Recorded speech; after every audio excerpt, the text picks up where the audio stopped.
What is the secret behind the number 666? Well, we know that from the New Testament, most books of the New Testament were written in the original language of Greek.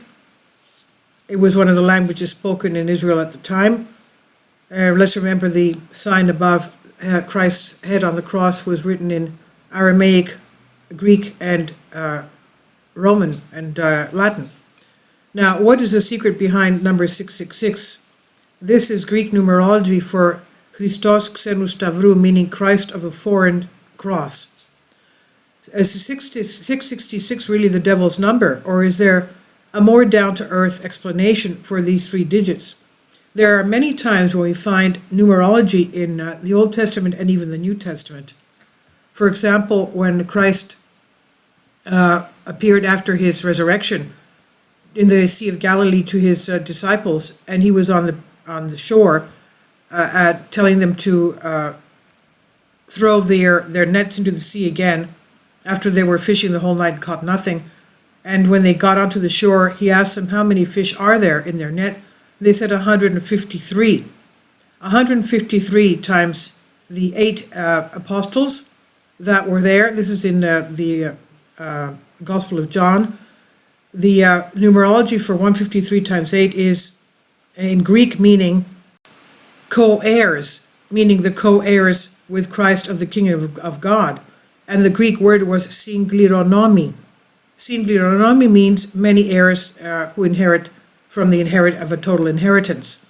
So that was the numerology behind that one. Now, what about the 666?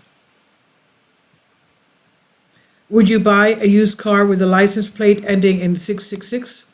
Or take a job at an office tower in New York City, top of the sixes as we know, with the address 666 Fifth Avenue? After all, 666 is a infamous number of the beast, allegedly Satan's secret code for evil. In the biblical apocalyptic book of Revelation 13:8, it reads, "Here is wisdom, let him who has understanding calculate the number of the beast, for the number is that of a man, and his number is 666. Revelation also talks about a second beast, or the false prophet, whose role is to encourage people to worship the beast or the Antichrist. From that Bible prophecy, it sure sounds like 666 is Lucifer's lucky number, but when you dig deeper into the Bible, it's the historical context, there's evidence that the author of Revelation is using numbers to send his early Christian readers a coded message, when letters are also numbers. The beast was a reference to an evil-looking creature that the author of Revelation saw rising out of the earth in an apocalyptic vision. Revelation 13:11-18. This creature could perform miraculous things, would demand that everyone be marked with its name or number in order to buy and sell anything, and would also kill those who did not worship it. So who was this? Over centuries, people have wondered whether this beast referred to someone who has come and gone, has yet to come, or to no person in particular. The book of Revelation was written in Greek, the language of the Christian world in the 1st and 2nd century AD. There were no numbers in Greek, at least not the numbers that we're recognizing today. Our so-called Arabic numbers 0, 1, 2, 3, etc. were developed centuries later. Instead, each letter of the Greek and Hebrew alphabet had a numerical value. Alpha was 1, beta was 2, pi 80, psi was 700. For the Greek-speaking Christians reading Revelation, they would be very comfortable reading letters as numbers. That's how numbers were displayed in the market or in legal documents. They also would have been comfortable turning numbers back into letters thanks to the practice called isopsephy. Now, the word games in numbers. Isopsephy in Greek means equal in numerical value and was a popular way of playing with words in the 1st century. The trick was to add up the numerical value of one word and then find a second word or phrase that added up to the same number. Words that were numerically equal were thought to have a special connection. One of the best known 1st century isopsephies was referenced by the Roman historian Suetonius. A calculation Nero is his mother slew. In this case, the emperor's name Nero equals 1005, the same value of the phrase his mother slew. For Romans who suspected that the ruthless emperor had murdered his mother, this isopsophy was the proof. Can you imagine? They even used numerology as proof. God forbid. Now, archaeologists even discovered ancient Roman graffiti that substituted numbers for names. Says Thomas Wayment, a classical professor at Brigham Young University. There's graffiti at Smyrna and Pompeii that says, Smyrna is now somewhere in western Turkey, and Pompeii in Italy, that says, I love her whose number is 1308, says Wymant. That's pretty common, and hopefully everybody did their math correctly and could make up the connections. Now, 666 was a coded message. Wayment and most other biblical scholars have no doubt that the author of Revelation, that is John the theologian, the beloved, the youngest of the disciples, and the beloved apostle of Christ, and he wrote this when he was imprisoned in the island of Patmos. So the author of Revelation intended 666 to be an isopsophy solved by his first century readers. The author says, this is the number of a man, which is a classic isopsophy formula, says Wymant, who recently co-wrote an article on Revelation 13:18 and early Christian isopsophies. He said Christians would have known right away this is a coded message. Revelation is famously cryptic and was meant to be that way even to this original audience. Wayman says that in apocalyptic